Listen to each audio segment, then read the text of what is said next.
Jumpa lagi di Aku Tahu Channel Pendidikan Agama Kristen. Seperti biasa, kita akan belajar pada hari ini bab 12 tentang waktu. Kita masih belajar tentang waktu yang Tuhan berikan. Saat ini kita akan memasuki di part 19, menghargai waktu. Apa saja yang harus kita lakukan di dalam hidup ini untuk menghargai waktu yang Tuhan berikan. Bapak mengingatkan, persiapkan peralatan tulisnya untuk mencatat hal-hal penting dalam pelajaran hari ini. Baik, sebelum kita memulai pelajaran kita satukan hati kita untuk berdoa. Mari lipat tangannya, tutup matanya. Bapa di surga, kami ucap syukur buat hari ini Tuhan, Kau berikan bagi kami waktu untuk belajar. Kiranya kami diajari bagaimana kami harus memelihara waktu dalam hidup kami. Terima kasih Bapa, dalam nama Yesus kami berdoa. Amin. Anak-anak, seperti biasa, kita akan membaca Alkitab untuk memulai pelajaran kita. Mari buka Pengkhotbah 3 ayat 1 sampai dengan 8. Pengkhotbah 3 ayat 1 sampai 8. Anak-anak bisa mengambil Alkitabnya, buka di kitab Perjanjian Lama. Sudah dapat anak-anak? Baik, kita akan baca bersama-sama dengan bersuara. Jadi anak-anak ketika membaca Alkitab ini jangan diam. Ikut membaca dan keluarkan suaranya, kita baca bersama-sama. Kita akan baca dari ayat 1. 1, 2, 3. Untuk segala sesuatu ada masanya. Untuk apapun di bawah langit ada waktunya. Ada waktu untuk lahir, ada waktu untuk meninggal. Ada waktu untuk menanam, ada waktu untuk mencabut yang ditanam. Ada waktu untuk membunuh, ada waktu untuk menyembuhkan, ada waktu untuk merombak, ada waktu untuk membangun. Ada waktu untuk menangis, ada waktu untuk tertawa, ada waktu untuk meratap, ada waktu untuk menari. Ada waktu untuk membuang batu, ada waktu untuk mengumpulkan batu, ada waktu untuk memeluk, ada waktu untuk menahan diri dari memeluk. Ada waktu untuk mencari, ada waktu untuk membiarkan rugi, ada waktu untuk menyimpan, ada waktu untuk membuang. Ada waktu untuk merobek, ada waktu untuk menjahit, ada waktu untuk berdiam diri, ada waktu untuk berbicara. Ada waktu untuk mengasihi, ada waktu untuk membenci, ada waktu untuk perang, ada waktu untuk damai. Anak-anak, ketika kita membaca tadi ayat-ayat firman Tuhan, segala sesuatunya ada waktunya, ya. Jadi apapun yang kita lakukan itu semua ada waktunya, ya. Waktu itu sangat panjang yang Tuhan kasih kepada kita, tapi pendek waktunya bagi orang yang tidak memanfaatkan waktu yang Tuhan berikan. Jadi anak-anak, pergunakanlah waktu yang Tuhan berikan dalam hidup kita. Ya, selagi masih ada kesempatan, jangan buang waktu yang ada yang Tuhan berikan untuk mencapai kesuksesan yang anak-anak cita-citakan. Jadi, renungan pada hari ini, pergunakanlah waktu buat anak-anak yang Tuhan berikan. Baik, kita akan belajar tentang mengatur waktu, ya, mengatur waktu yang Tuhan berikan dalam hidup kita. Berbicara tentang waktu, ya anak-anak, ada yang tahu apa arti waktu? Nah, menurut Kamus Besar Bahasa Indonesia dari link yang Bapak ambil dari sini, ya, waktu yaitu seluruh rangkaian saat ketika proses perbuatan atau keadaan berada atau berlangsung. Jadi ada proses, ya, proses itu berarti ada bergulir waktu, ya. Bergulir keadaannya, ya, terus sedang berlangsung, ya, atau yang sudah berlalu itu juga waktu, bahkan masa yang akan datang itu pun disebut dengan waktu. Jadi anak-anak, ini arti waktu menurut Kamus Besar Bahasa Indonesia. Sekarang bagaimana kita mengatur waktu hidup kita ini? Pertanyaannya, apakah hari-hari ini kamu membawa hidupmu dengan seperti pada gambar ini, bersantai, ya, Waktu yang ada saat ini digunakan hanya untuk santai-santai dan santai, tidak melakukan suatu kegiatan untuk menghasilkan sesuatu. Nah, pertanyaannya, apakah anak-anak saat ini hidupnya hanya untuk bersantai-santai? Enggak, Pak, saya di rumah membantu orang tua. Bagus. Pak, saya saat ini sedang mempersiapkan untuk mengikuti ujian. Bagus. Itu yang bagus. Tapi permasalahannya, ada juga anak-anak menikmati di masa pandemi ini, hidupnya santai dan santai. Orang dibilang di rumah, Pak, ya di rumah aja. Istirahat di rumah, ya istirahat aja sepanjang hari. Nah, itu tidak benar. Di rumah bukan berarti kita tidak bisa melakukan sesuatu. Ada yang bisa kita lakukan. Contohnya kita bisa belajar, membantu orang tua, ya, mengasah keterampilan kita, bisa kita lakukan. Jadi jangan kita hanya bersantai-bersantai dan tidur-tiduran, ya. Atau apakah hidup kamu habiskan untuk, contohnya seperti pada gambar ini, ya, anak-anak zaman sekarang banyak, ya, tidak semua. Banyak anak-anak sekarang ini menghabiskan waktu hanya bermain game. Ya, dibilang di rumah, istirahat di rumah atau belajar di rumah, tidak ke sekolah, digunakan untuk bermain game. Pergi keluar dari rumah, hanya bermain game. Minta uang jajan kepada orang tua, tapi digunakan hanya untuk main game online. Boleh nggak kita bermain game? Boleh, tapi pergunakan dengan tepat waktunya. Artinya, satu hari bolehlah 1 jam, atau setengah jam, atau 1,5 jam. Tapi jangan sisakan hidupmu itu sepanjang hari main game. Contohnya, mama papanya tadi pagi tidak masak, contohnya ya anak-anak ya. Terus dibilang gini, taruhlah namanya Budi. Budi, mama sama papa tidak masak. Ini untuk kamu makan nanti ya, beli di warung. Contohnya dikasih 20.000, contoh.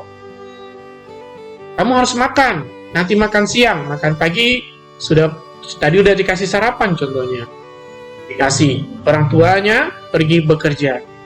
Dia pergunakan untuk main game dan dia tidak makan siang. 1, waktunya dihabiskan. 2, dia tidak menjaga kesehatan. Ya, dia tidak makan. Nah, apakah ini waktu yang baik menggunakan waktu yang baik bagi Tuhan atau bagi hidup kita? Tidak. Jadi pergunakan waktumu untuk apa? Untuk belajar, bukan untuk main game. Yang kedua, contohnya ya, kita menghabiskan waktu hanya untuk tidur dan tidur sepanjang hari. Contohnya bangun pagi, dia bangun, mandi sebentar, sarapan, tidur lagi. Siang bangun, makan siang, dan tidur lagi. Nah, malamnya, sorenya dia bangun, lihat matahari, oh sudah mulai sore. Ya, duduk sebentar, nonton televisi, mandi, setelah itu makan, dan tidur lagi. Bukan itu mengatur waktu yang baik. Anak-anak di rumah, selama pelajaran di rumah dibuat, bukan berarti hidupmu itu main game dan tidur-tiduran. Pergunakanlah waktu untuk belajar di rumah, ya. Jangan hanya tidur dan main game, atau Pak, saya tidak main game online keluar. Tapi ada juga yang menggunakan waktunya main game dengan handphone yang ada di tangannya, yang diberikan orang tuanya untuk belajar online, tapi gunakan untuk main game. Paket digunakan untuk main game. Itu contoh yang tidak baik ya anak-anak ya. Jangan dicontoh, apalagi anak-anak Tuhan, pergunakan waktumu. Seperti tadi firman Tuhan yang kita baca ya, pergunakan waktu. Kiat untuk mencapai sukses di masa depan ya, yang baik yaitu ya, anak-anak pasti kan ingin hidupnya sukses dong ya, masa yang akan datang ketika kamu sudah besar. Apakah anak-anak punya cita-cita? Bukan merendahkan ya anak-anak ya, bukan merendahkan. Pak, saya punya cita-cita jadi tukang sampah. Apakah anak-anak punya cita-cita seperti itu? Pak, saya punya cita-cita jadi pengamen. Bapak bukan merendahkan yang pekerjaannya untuk mengumpulkan sampah atau pengamen, tidak. Tapi seorang yang pemikiran yang baik, dia harus punya cita-cita yang baik, masa depan yang baik ya. Punya cita-cita tuh harus tinggi. Makanya dari bulan gini, gapailah bintang di langit ya, bercita-cita lebih tinggi dari bintang di langit ya. Jadi anak-anak harus punya cita-cita.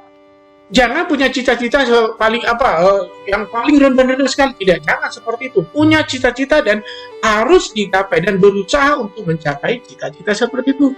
Dan anak ya, contohnya apa yang harus dilakukan? Ya belajar. Saat ini anak-anak belajar di rumah, baca buku, diulang kembali. Ada saatnya Pak, terlalu bosan Pak belajar terus. Boleh nggak main boleh, main game boleh dong. Kita harus ada otak kita di refresh ya, disegarkan. Apa yang bisa kita lakukan ya yang menyenangkan. Contohnya boleh Pak main game, boleh sekali-sekali ya. Ya boleh olahraga, ya lakukanlah hal-hal yang baik untuk kesehatan. Ya, kalau kita belajar terus sepanjang pagi sampai malam, ya memang tidak baik juga. Kita perlu refresh ya otak kita ya. Terus pergunakanlah waktu dengan baik, seperti pada gambar ini. Dia mengejar waktu, dengan waktu yang ada dia pergunakan sekuat tenaga. Ya, ini hanya ilustrasi, dia pegang jam, dia gunakan waktu yang ada itu untuk mencapai cita-cita yang ada di depan. Ya, jadi bukan digunakan jam itu untuk mundur ke belakang, tapi maju ke depan, pandang ke depan. Ya, anak-anak ya, pergunakan waktu yang ada. Ya, jangan seperti gambar yang dua gambar ini. Hidupnya hanya untuk main game dan tidur-tiduran. Tidak seperti itu, tapi pada gambar yang kedua ini, ya, belajar dan pergunakan waktu yang ada. Nah, seperti biasa anak-anak, saatnya untuk di-like dulu tulisan yang ada di bawah ini, di-like ya, terus di-subscribe yang belum, yang masih merah di-subscribe, karena subscribe itu gratis, anak-anak tidak dikenakan data atau biaya, tidak ya, gratis kok, jadi nggak masalah ya, biar Bapak lihat seberapa banyak orang yang diberkati dengan pelajaran ini. Nah, kita lanjut dengan pelajaran kita. Jadilah berkat di setiap waktu. Jadi, kapanpun kita harus jadi berkat bagi orang lain. Nah, menjadi berkat tidak selalu dalam bentuk uang ketika kita ingin menjadi berkat bagi orang lain. Jadi, ketika kita ingin jadi berkat bagi orang lain, kita harus, Pak, saya nggak punya uang, bagaimana jadi berkat? Saya aja nggak bisa makan, susah gitu. Bukan itu yang dimaksud menjadi berkat. Ya, menjadi berkat itu dengan hidup kita, dengan gaya hidup kita, dengan perhatian kita kepada orang lain, itu pun menjadi berkat. Ya, menjadi berkat bisa dalam bentuk contoh ya, ketika kita berkata atau mengucapkan kata motivasi kepada orang lain, ya, memotivasi orang lain. Contohnya dia menghadapi masalah, ya, hidupnya dibilang berantakan, saya tidak bisa ngapa-ngapain lagi. Nah, kita memberikan semangat bagi dia bahwa hidup ini, kita hidup di dunia ini harus menjadi berkat. Tuhan punya tujuan atas hidup kita di dunia ini. Jadi Tuhan menjadikan kita di dunia ini bukan hanya seperti main-mainan. Coba-coba dulu si Tono dilahirkan di dunia ini, coba-coba jadi apa ya? Bukan gitu, Tuhan tidak seperti itu. Tuhan menjadikan Tono, contohnya di bumi ini, Tuhan punya rencana yang baik. Ya, Tuhan punya rencana yang indah. Sekarang Tononya mau nggak merespon rencana Tuhan itu, ya, dengan menggunakan waktu yang ada itu ya. Kedua, contohnya memberikan senyum kepada orang lain. Dengan memberikan senyum kepada orang lain itu pun menjadi berkat. Jangan ketemu orang kasih muka yang galak atau barang atau melototin orang, nah itu nggak jadi berkat. Ketika kita ketemu dengan orang, berikan senyum yang terbaik, itu pun orang sangat diberkati, ya. Terus contohnya membantu orang dalam hal sederhana, ya. Contohnya membantu kakek atau nenek menyeberang jalan, ya. Contohnya membantu membawa belanjaan orang lain, kita bantu mereka. Itu contoh hal sederhana menjadi berkat. Jadi tidak harus selalu dengan uang. Boleh nggak dengan uang? Boleh, nggak masalah. Ya, itu bagus. Atau dengan cara sederhana apalagi? Mendoakan orang lain. Ya, pernahkah anak-anak mendoakan orang lain atau temanmu? Atau mendoakan orang tuamu?